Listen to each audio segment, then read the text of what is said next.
Good day mga kanegosyo. Magninegosyo ka ba ngayon at kukuha ka ng commercial space? Naku, wag mong gagawin yan mga kanegosyo.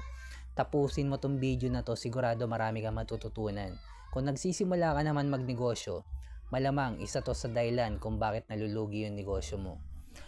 By the way, ako nga pala si Jepoy, isang negosyante. Isa rin akong DJ. Bilang negosyante, meron akong 10 taon na karanasan na pagkalugi sa pagninegosyo. Tunay na negosyo lang, hindi networking, hindi putyo-putyo tulad ng sari-sari store, barbecuehan, bilyaran, rental. Commercial space for rent. Kukuha ka ba mga kanegosyo? Wag mong gagawin yan. Much better na simulan mo muna online yung negosyong naiisipan mo mga kanegosyo. Bakit? Dahil kapag kumuha ka ng commercial space mga kanegosyo ngayon, okay sana kung halimbawa way back 2015, tulad ko mga kanegosyo, naitayo ko yung sari-sari store ko malapit sa school kung saan ako graduate ng college. Graduate po ako ng marketing management sa TIP Cubao, Technological Institute of the Philippines. Noong 2015 mga kanegosyo, okay pa kumuha ng commercial space or physical store. Dahil yung mga tao mahilig pang lumabas. Although may delivery na nung araw na yon, nung 2015. Pero mas pabor ang mga tao na puntahan personal. Kung mamimili sila ng damit, pupunta mismo sila sa mall kaysa umorder ng online. Kung order sila ng milk tea, mas trip nilang puntahan yung physical store kaysa umorder online. Pero may nagpapadeliver na nung time na yon. Hindi pa ganun, kaso nga lang hindi pa ganun ka popular or hindi pa ganun ka trip ng mga tao. Pero after nung pandemic mga kanegosyo,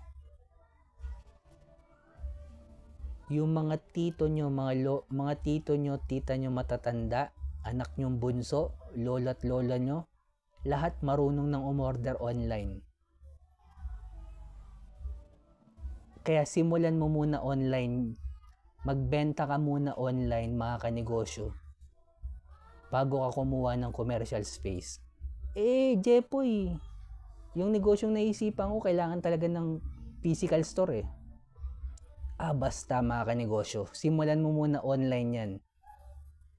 Kahit service pa yan. Halimbawa, kung masahe ka pa, massage, hindi post ka sa online kung sinong gusto magpamasahe. Kaysa kumuha ka agad ng massage store.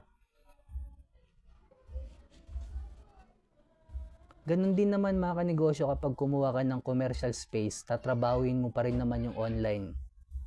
Kaya much better na simulan mo muna online yung negosyong naisipan mo. At kapag kumita yan, tsaka kumuha ng physical store. Lalo na ngayon, kunyari kung sa mall ka pa magninegosyo, 12 months advance agad yung babayaran mo at hindi mo na pwedeng ma-refund tulad ng mga SM. Tas malulugi ka lang.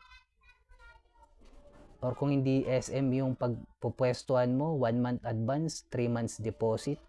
Kung 15,000 yan, 60,000 agad. Papagawa mo pa yan, babayad ka pang tao. Pag simula mo, maghanap ka rin ng customer, magpo-post ka rin online. Di trabawin mo muna online bago ka kumuha ng commercial space. 2025 na mga kanegosyo. Online na yung labanan ngayon at original content. Kailangan na natin gumawa ng original content mga kanegosyo.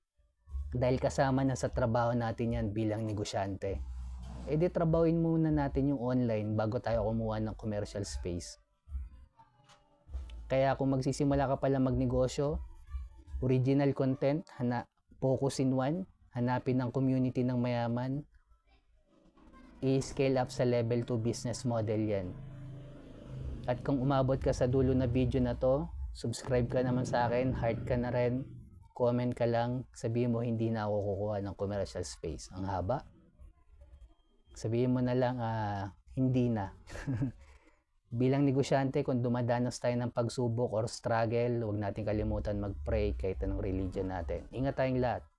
Peace.